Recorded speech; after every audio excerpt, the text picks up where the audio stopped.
Mechanics of Reddit. What vehicles will you absolutely not buy? Drive due to what you've seen at work? Never buy a car the first year they redesign or remodel it. Always run into issues that they fix the second year or third year they release it. That seems to be sage advice for more than just cars and trucks.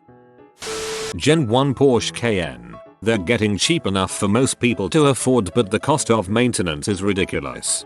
Isn't it the guideline for Porsche? If you can't afford to, don't bother getting one. 2012 to 2016 Ford Focus. The clutches go constantly, to the point where they made it a service bulletin, and it continues to happen after the warranty is up. When I was looking to buy a used car, I found a Land Rover for $2,000. My father, who was a mechanic, said to me, "Yeah, it'd look great on the back of a tow truck." Check out Doug DeMuro's YouTube videos of his Land Rover misadventures. He bought a used Land Rover from CarMax with an extended warranty. It had enough issues for an entire series of videos chronicling his Land Rover experience. Total cost of the repairs over the course of the warranty was a few times the cost of the warranty. My dad's a mechanic and he says Volkswagen New Beetles. My first car was a Volkswagen New Beetle. Needed a new radiator? Guess the whole front end is coming off again. Had to work on one of those, but the problem I had with it was that it was the largest feeling car I'd ever driven. Yes, it's a tiny thing and I knew the front bumper was only like 3 feet in front of me, but it felt like the car is a mile long. Any British car, if there's no oil under it, then there's no oil in it. I'm looking at you, Land Rover. Dodge, verb, to avoid. Worked for a major Japanese auto designer you all are familiar with. We used to do an event where we took a vehicle apart, piece by piece, every single piece, inspecting, weighing, measuring, and comparing them to our parts. We did this for every design model and with every competitor. Never once was any Chrysler vehicle mentioned, not even in comparison documents. It was the ultimate disrespect. They weren't even considered a competitor, not even for some portion of their vehicles. I saw a lot of different cars broken down in close-up. I have a lot of good things to say about competitors, but Chrysler Dodge Jeep is not one of them. You go. Although it's push to start, just make sure to keep your back straight when pushing as to not injure yourself. Subarus are great cars, except for the Tribeca. At work we call them turds. Chrysler Sebring, specifically the V61. Company car, Dwight, you've earned it. My grandfather was an engineer for Chrysler's aerospace division in the 60s. During his employment and retirement he was able to buy any Chrysler vehicle basically at cost. He always drove a Ford.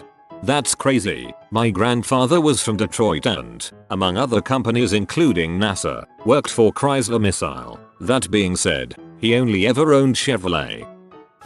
Any new model automatic Focus. The MT are fine, but the automatics are the most trash pieces of crap. We've had multiple come in with less than 5k mics with transmission leaks. I've not driven one that doesn't shudder when you accelerate from a stop. There's a class action lawsuit against Ford for those cars.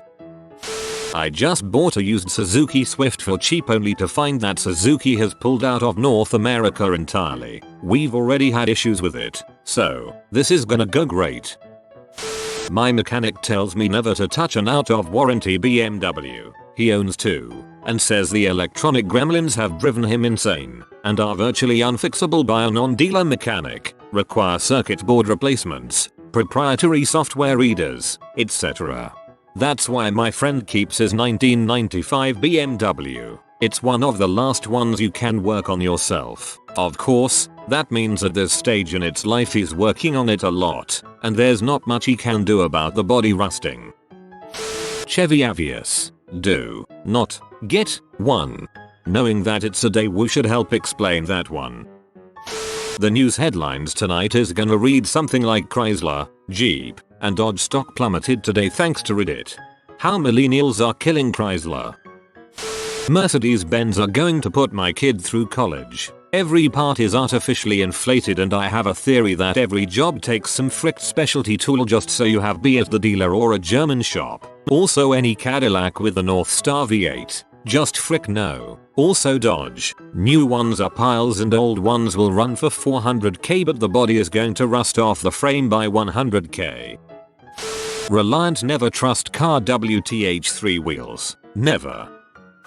I have a love-hate relationship with my old LR Discovery 1. More than capable but stupid crap broke. What made me get rid of it? Fricking door handles. Couldn't get dealer replacements and used were going over $300 a set. Made me say frick it and I junked it. Sunfire. I own 2 and you have to take the fricking front wheel off to do an oil change. Worst design choice. When I lived in Japan I had a van that required me to remove the ashtray to check the oil. I thought it was a joke when I was reading the instructions, but nope. Other than that it ran like a champ. Mazda Bongo Fiend Turbo Diesel. I've come across a few wrecks involving smart cars. The best thing I can say about them is that they aren't hard for the fire department to pry open to get the body out. My roommate had a 2001 Honda Accord that he's been driving since high school, but was able to get a 10-year-old BMW that mostly sat in the garage, in the will from his grandmother. He was stoked. He's not stoked anymore. He's had it less than a year, and already sunk about $6 grand into repairs, with many more non-critical things needing work as well. He said apparently every single part of this car is attached directly to the engine, because every time it's worked on, they need to take the engine out. He's going to sell it and get another Honda Accord. Sounds like he's getting royally fricked by his mechanic more than anything else. My immediate family all drive Honda. We are good friends with the owner of the local dealership. We've all had multiple models hit 200k plus without issues. I've had my Accord for 11 years and have about 210k miles on it, and last week was my most expensive repair. Replace the battery LED cables. $200 said and done. We've driven Pilots, Accords, Odysseys, Civics. Not an issue. I will never buy a car that isn't a Honda or Acura. I own a frame and suspension shop. Answer: Dodge.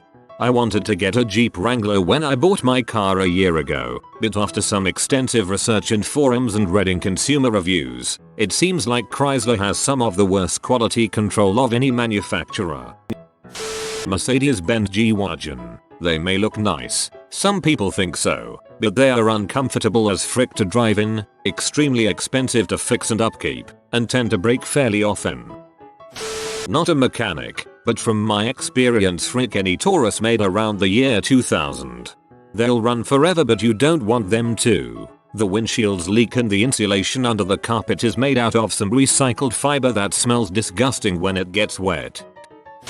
Son of a Mazda mechanic. If you live in the north, or anywhere it gets remotely cold, do not buy an RX-8. It won't work 3-4 months out of the year, and will need constant, expensive care in the other months. Any US Navy submarine. Talk about overpriced. And parts? Good luck. We don't have any money. Oh, it's a nuclear part? Never mind about us being broke. Here's $400 for that 2-inch O-ring. May as well order 12 of them while you're at it. Source: Nuclear Mechanic and US Navy. Dodge Grand Caravan. 60k miles on it and I've replaced the rear brakes 5 times and it already has a misfire. First and foremost, no Chrysler products. Ever. No Chrysler, no Jeep, no Dodge. They are trash vehicles made by a trash company out of trash parts. The diesel engines and the trucks are the only thing worth a dang, and they don't make them. The old Jeep Inline 6 was great too, but everything they put it in would fall apart around it. I know most people reading this aren't in the market for one, but Land Rovers are hot garbage. Expect fricky electrical issues that have your mechanic chasing his tail for the life of the vehicle. Anything German is going to be too expensive to fix, with the exception being VW, and even if they can rack up the miles on the odometer, you'll have tons of stupid problems from cheap manufacturing. Ran a bumper to bumper, all makes and models shop in LAS Vegas on the edge of Summerlin, our rich area. To start, I'd like to specifically point out the Isuzu Rodeo. I won't even work on one. Turn them away at the door. Haven't found one without more repairs than it's worth. BMWs can be a monster. They are just super expensive for parts and not always as well engineered as you'd be led to believe. The Mercedes, Mitsubishi and Audi also have expensive parts. Dodge, as has been said, has really dropped its ball for a few decades. I'd drive a 70s in decent shape. GM and Ford cars. Their upper tier is alright, but the mid and lower tiers are junk. Buy a Nissan or Toyota, please. Even a Honda. GM and Ford are truck dealers and they know it. Lastly, I can specifically point out the GM Cadillac Northstar engine. Found in 90s and 2000s. It puts Dodge to shame. Leaks from every seal, and the starter motor, an otherwise common part, is located in the valley of the engine. Literally the center of the motor, under the lower intake manifold. I think the book time is like 6 or 8 hours. Most starters are closer to 1 hour labor. The 90s even have a liquid cooled alternator. You know, like the new age liquid cooled PCs. Let's run our water into our electronics. Except car engines get much hotter, vibrate non-stop and are expected to go further than your PC. Claims adjuster. I've seen more than a handful of Hondas, Civic and Accord, hit a deer full speed and still be able to drive them to a safe location. Solid. You have been visited by the Holy Fruit Boy. If you comment Tiny Turtle, he will bless you with unlimited holy fruits. If you are new to the channel, you can subscribe. I publish new videos every day. Until then, check out another video. Or don't. Either way, have a great day you magnificent people.